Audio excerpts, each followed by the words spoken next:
astrology and other divinatory arts are not a replacement or substitute for physical or psychiatric health care. If this is an emergency situation or you are in crisis, please do not defer your wellness to readings or horoscopes. Seek situation-appropriate, qualified assistance instead. Hey there, Aries, Sun, Moon, and Rising. It's time to have a look and see what is going on when it comes to your monthly astrological forecast for December 2022.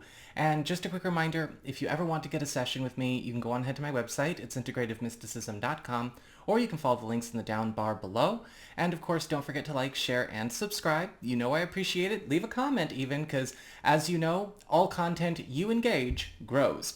So what is going on when it comes to your December?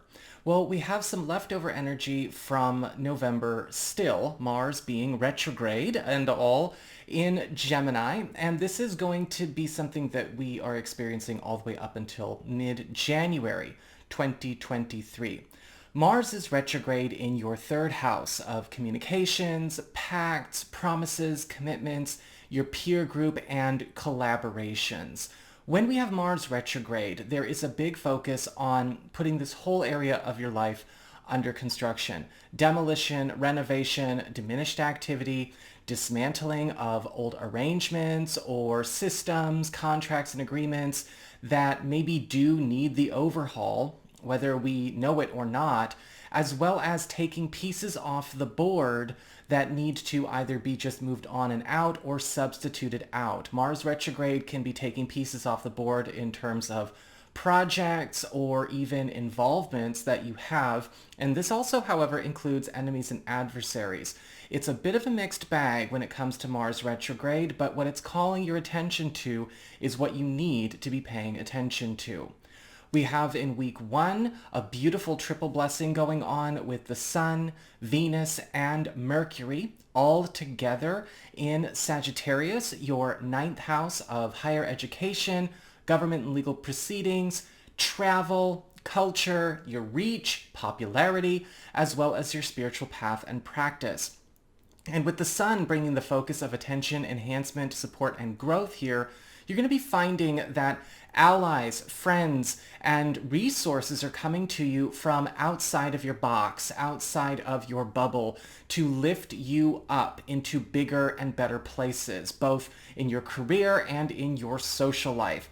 The Sun transforms everything it touches, and sometimes there can be a bit of a purifying experience here as well. And you may be finding that a lot of old obstacles or shadows, whether they grew in this area of your life or were brought in by other people, are also going to be dissipating and dissolving. And maybe the same goes for those who brought or maintained such shadows as well. We have Venus, the planet of love, favor, popularity, and affection here, bringing a touch of the exotic to your love life. And you're going to find that for those of you who are currently coupled or are married, it's time to get out there. Relationships are becoming a lot more adventurous, and you may be noticing a lot of different awakenings going on in a partner, and it's going to stimulate the relationship in a lot of different ways. We're going to be adding new facets to our bond and getting ourselves out of a lot of ruts that maybe we have been looking to get out of. Maybe we've been looking to some traveling, some moves, some pleasure trips. It's a beautiful, beautiful transit here. For those of you who are single or are available to new people, this is a time where that touch of the exotic is bringing in relationship opportunities that you are compatible with, right? This would be one of the 3 to 5 types baked into your astrology chart, but may still be foreign to you in some way.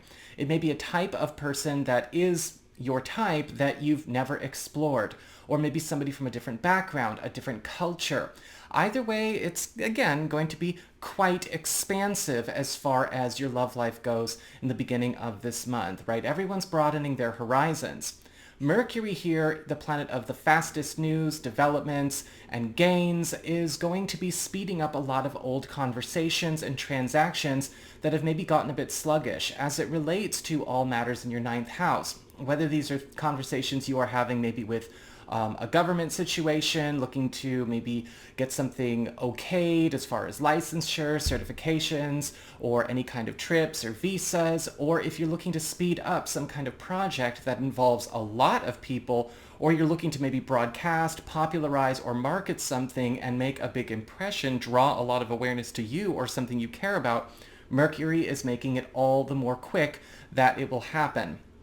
Week 2, we have Mercury and Venus moving on from this part of your chart and entering Capricorn, which is going to be the main theme of the rest of the month with these two planets. And this is your 10th house of career, upward mobility, your status, station, promotions, anything to do with changing the way you make your mark on the world.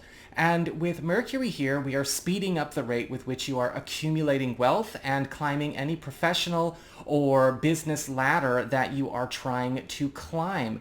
This is going to be a time where not only that climb is going to be quite quick, but you are going to notice that opportunities to give yourself a raise or to draw in better business or to start working with more highly capable people, those opportunities are going to be quite plentiful. Venus here is going to be also changing your worth as far as what people are willing to give you and compensate you with. Venus is about favor and affection, so you may also be getting a lot of gifts, a lot of recommendations and offers out of the blue. Some of you may be getting headhunted or getting all kinds of proposals during this time to aim higher than maybe what your current business or current work situation has been able to afford you until now. We've got a full moon in Gemini this month as well on the 7th, opening up a 2-week window period of influence. And this is all about culminations, transitions, and endings in that third house of communications, pacts, promises, commitments in your peer group.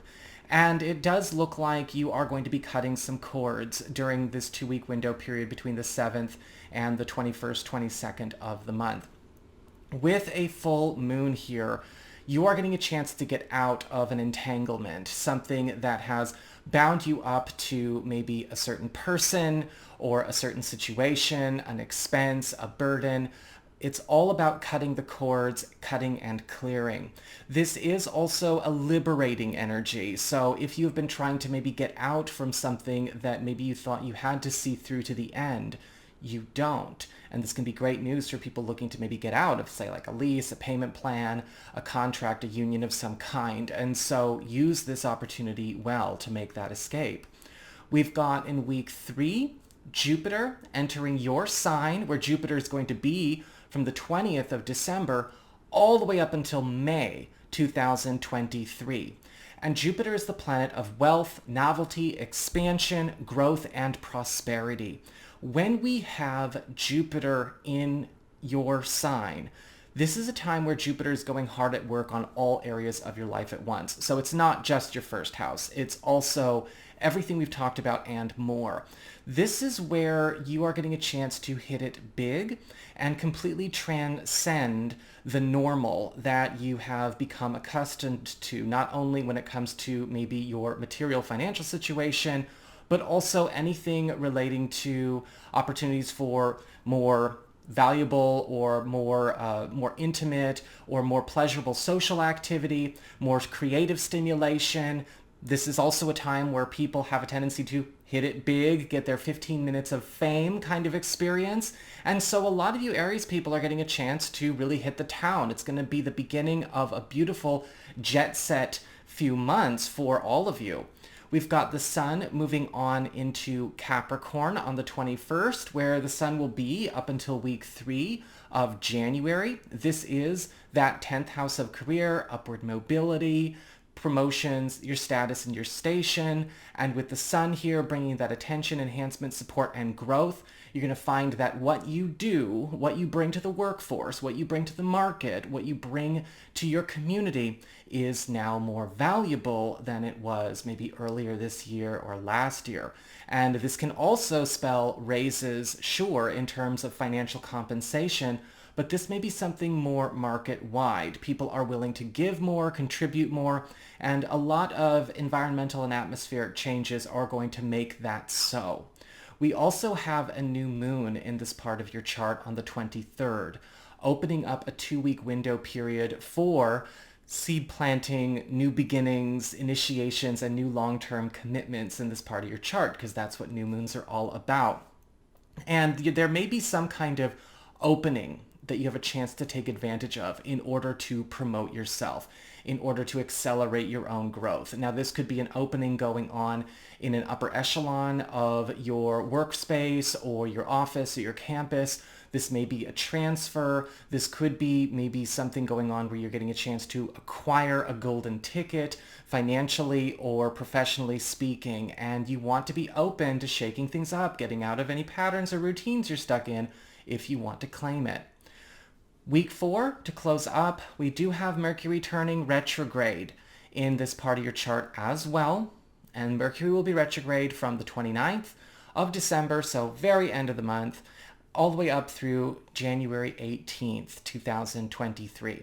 Mercury retrograde, of course, is all about reversals, reviews, reevaluations, and retrievals. And in the 10th house of career, this is all about renegotiating pretty much everything that you have become used to in a way that is correcting a lot of old mistakes or correcting or undoing a lot of things that maybe have put you on a path that was harder than it needed to be. However, this can be frustrating in the process. And sometimes, you know what? Some people are really freaking bad at change. And you may have to deal with some struggles in the workspace, whether it's with coworkers, customers, employees, if you have your own, that are not adjusting to this very well. However, you will also be retrieving a lot of old money and old growth opportunities that you may have missed in the past. So again, never black and white. It's a mixed bag. So that is what I've got for you all. I hope you enjoyed it. If you did, don't forget to like, share, and subscribe. You know I appreciate it. And should you ever wish to get a session with me, you can go on ahead to my website. It's integrativemysticism.com.